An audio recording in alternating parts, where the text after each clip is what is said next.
Deepika, Yes? Deepika, what's one role you'd love to play? A customer at Nykaa's Pink Friday sale.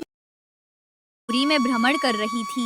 उनका आज मन हुआ कि किसी भक्त पर कृपा की जाए। तभी उन्होंने सोचा कि पहले हमारे प्राणनाथ के जो अर्चक हैं, जो उनकी नित्य सेवा करते हैं मंदिर, मैं उनके घर जाकर के देखती हूँ, अगर किसी पर कृपा करना हो तो लक्ष्मी जी उन अर्चकों के घर गई और किया देखा कि सूर्योदय हो गया है और सब अभी तक सो रहे हैं। घर में कोई स्वच्छता नहीं है, सारे सामान बिखरे पड़े हैं, रात का भोजन सब खाया हुआ है।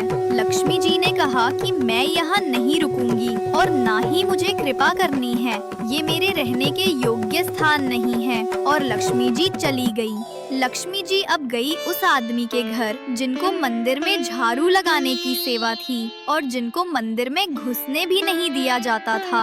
उनके घर में सब ब्रह्म मुहूर्त में उठ जाते हैं। उनके घर में बढ़िया गोबर का चौका लग रहा है, तुलसी जी को जल पधराया जा रहा है, ठाकुर जी को भोग लगाया जा रहा है।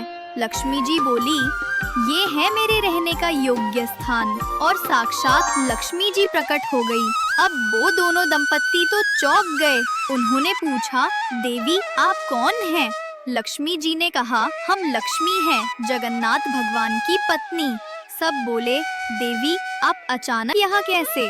लक्ष्मी जी ने कहा, अरे पुत्र, तुम्हारे इस सेवा भाव, पवित्रता, तुलसी निष्ठा, घर की शुद्धता देखकर हम बहुत प्रसन्न हुए हैं। सब बोले, जय हो लक्ष्मी जी, आप प्रसन्न हुए हैं, ये तो हमारा सौभाग्य है। लक्ष्मी जी ने कहा, अरे मैं तुम्हारे घर आई और मुझे प्रसाद नहीं परोसोगे? सब बोले, हाँ हाँ हाँ, आप बैठिए ना।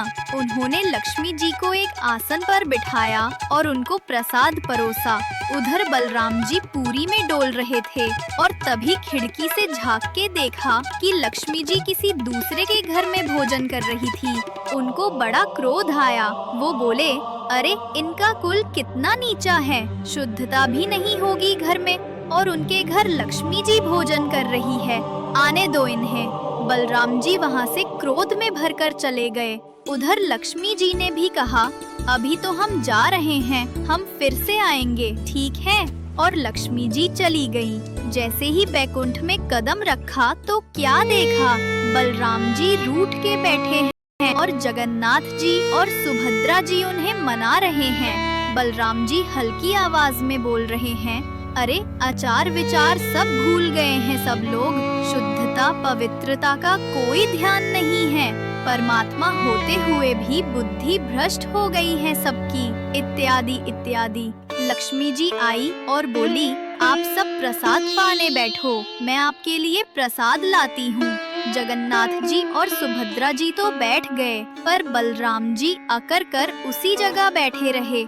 जगन्नाथ जी ने बुलाया उनको, भैया आइए प्रसाद पाएंगे। बलराम जी ने कहा, लक्ष्मी के हाथ का बना नहीं पाऊंगा मैं, आचार विचार सब भूल गई हैं।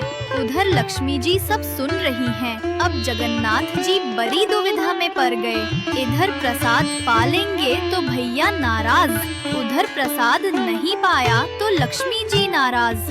उन्होंने सोचा, मैं लक्ष्मी जी को मना सकता हूँ, पर ये भैया बड़े खतरनाक हैं, मानेंगे नहीं। और जगन्नाथ जी ने भी प्रसाद नहीं पाया। 2-3 दिन तक ऐसे ही चलता रहा और लक्ष्मी जी ने कही कि इस जगन्नाथपुरी में हमारी सेवा है प्रसाद बनाने की, और जब हमारी हाथ की ही किसी को नहीं पानी तो हम जा रहे हैं। और लक्ष्मी जी उन्हें छोड़कर चली गईं। लक्ष्मी जी जाते ही सबसे पहले उनकी सारी श्री चली गई और जगन्नाथ जी बलभद्र जी को देखे, बलभद्र जी जगन्नाथ जी को। बलभद्र जी बोले, लाला ये क्या हो गया, सब गायब कैसे हो गया? जगन्नाथ जी बोले, ये सब आप ही की कृपा है भैया। बलभद्र जी बोले, मतलब? जगन्नाथ जी बोले, मतलब कुछ नहीं, लक्ष्मी जी चली गई तो सब कुछ उनके साथ ही चला गया। बलराम जी बोले, ठीक है, कोई बात नहीं, वो क्या सोचती हैं, उसके बिना हमारा नहीं चलेगा क्या? चल लाला कुछ भोजन बनाते हैं, 2 दिन से कुछ खाया नहीं है। जैसे ही रसोई में गए तो देखा कि सामग्री सब गायब। जगन्नाथ जी बोले, चलो दाऊ स्वर्ग द्वार के वहाँ सब भिक्षुक बैठे रहते हैं।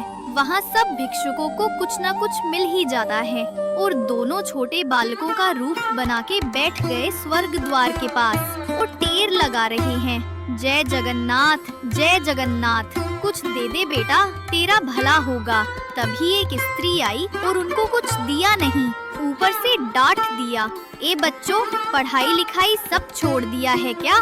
जाओ घर जाओ। उसके बाद एक संत आए और उनको कुछ मुरी दिए, लो बच्चों मुरी खाओ, भूखे होगे तुम लोग। बलराम जी बोले, लाला एक वक्त की व्यवस्था तो हो गई। और तभी जोर से हवा बहने लगी और उनकी सारी मुरी उड़ गई। दोनों मुरियों के पीछे पीछे दौड़ने लगे और कुछ देर दौड़ के दोनों थक गए। भैया लक्ष्मी जी से क्षमा मांग लो, सच्ची कहता हूँ, नहीं तो ऐसे ही डोलना पड़ेगा। बलराम जी बोले, ठीक है क्षमा मांग लेंगे, पर ढूंढ तो बहू है कहाँ? जगन्नाथ जी बोले, सीधी सी बात है, जहाँ श्री सबसे ज्यादा होगी वहीं लक्ष्मी जी मिलेंगी।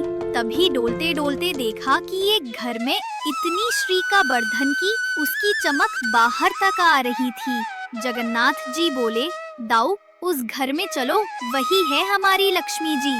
तभी देखा कि उस घर का बालक सबको वस्त्र दान कर रहा है। दोनों उस लाइन में खड़े हो गए। लक्ष्मी जी की जैसे ही नजर पड़ी उन बालकों के ऊपर तो उनको दया आ गई। मेरे प्राणनाथ, उनको कोई जरूरत नहीं है मेरी, पर फिर भी दाऊ दादा को मेरा महत्व समझाने के लिए ये लीला कर रहे हैं। लक्ष्मी जी ने उस दंपत्ति से कहा, सुनो, उन बच्चों को मेरे पास ले आऊं। जगन्नाथ जी और बलराम जी सर झुका के खड़े हैं। बलराम जी बोले, देख बहू, मुझसे गलती हो गई, मुझे तेरे साथ ऐसा बर्ताव नहीं करना चाहिए था, लेकिन तेरी भी गलती है, मैं अकेला दोषी नहीं हूँ।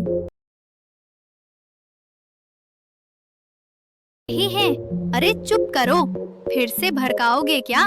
लक्ष्मी जी बोली, देखिए दाऊ, आप लोग किसी के घर भी चले जाते हैं तब तो उसका जाति नहीं देखते और मैं आप लोगों को रोकती भी नहीं। फिर अगर मैं किसी के ऊपर कृपा करना चाहूँ तो मुझे रोक दो क्यों? मेरे लिए इतना बंधन क्यों? और किसी के जन्मगत व्यवहार से उसका पूरा जीवन नहीं आंकना चाहिए, उसके स्वभाव व्यवहार से देखना चाहिए कि वो है कैसा। कहा आप कहते हैं कि ब्राह्मण सर्वश्रेष्ठ देर देर तक सो के उठ रहे हैं, उनके यहाँ शुद्धि नहीं, वस्त्र 4-4 दिन तक पहन रहे हैं, एक एक महीना एक ही धोती में निकाल रहे हैं। आप कह रहे हैं कि वो श्रेष्ठ, और ये लोग जो इतनी पवित्रता का ध्यान रखते हैं, इन पर कृपा ना हो। हमारे अनुसार तो जो अपने कर्म से शुद्ध है वो शुद्ध है। बलराम जी और ठाकुर जी दोनों मान गए, जैसी आपकी इच्छा। बोले, नहीं, आज के बाद हम आपसे एक नियम चाहते हैं। क्या बोले? श्री जगन्नाथ पुरी में नियम कर दीजिए। बोले, क्या? जिस महाप्रसाद को ब्राह्मण पाएगा उसी महाप्रसाद को शूद्र भी पाएगा, दोनों को समान फल मिलेगा।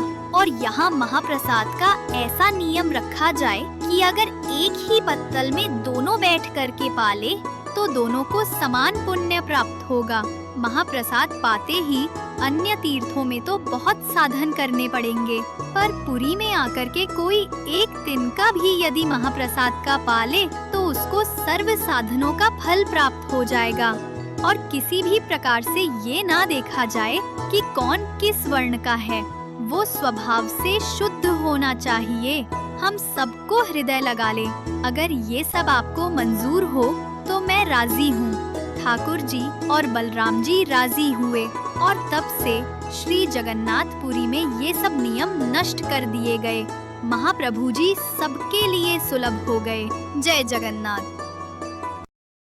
Easy come